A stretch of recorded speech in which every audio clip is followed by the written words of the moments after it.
Well, now to the Forsyth Fire that swept through Pine Valley. 13 homes were lost in that fire, but for one Southern Utah firefighter, that number isn't just a statistic, it's their story. And our Southern Utah correspondent Cannon Sechrest spoke with him about what it's like to lose a home and a history in the blink of an eye.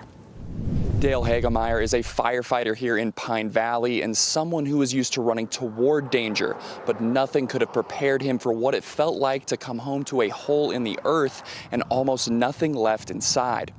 Dale and his wife Kelly were forced to evacuate as flames from the Forsyth Fire moved closer.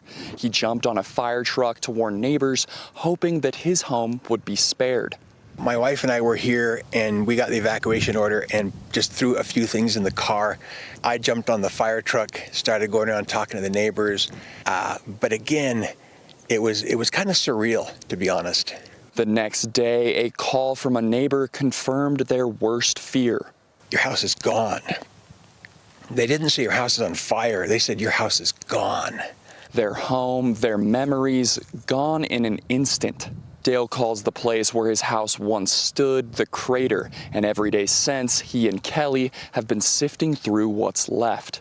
So in that crater over there are the wedding pictures and the scrapbooks and the memorabilia and the things we've collected in foreign countries and on and on and on. It's a very emotional thing to lose pretty much everything you own.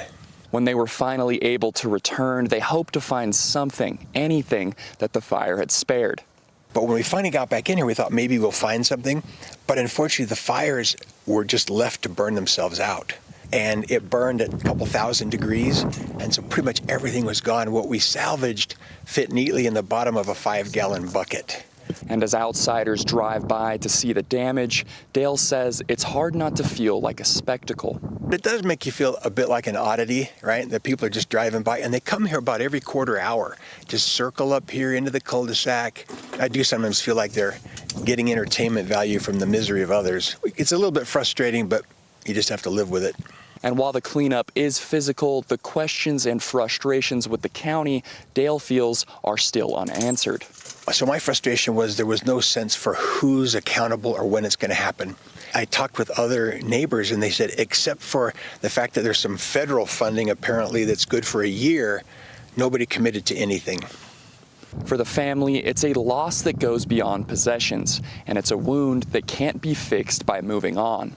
My wife sees this as her nest, right? Even though all the memorabilia, all the wedding pictures, all of those things are gone, we're never going to get those back, but there's a sense that this is the nuclear center of us. We don't see another place like, oh, that's fine, let's just move over there. There is no over there. Reporting in Pine Valley, Cannon Sechrest, ABC4 News.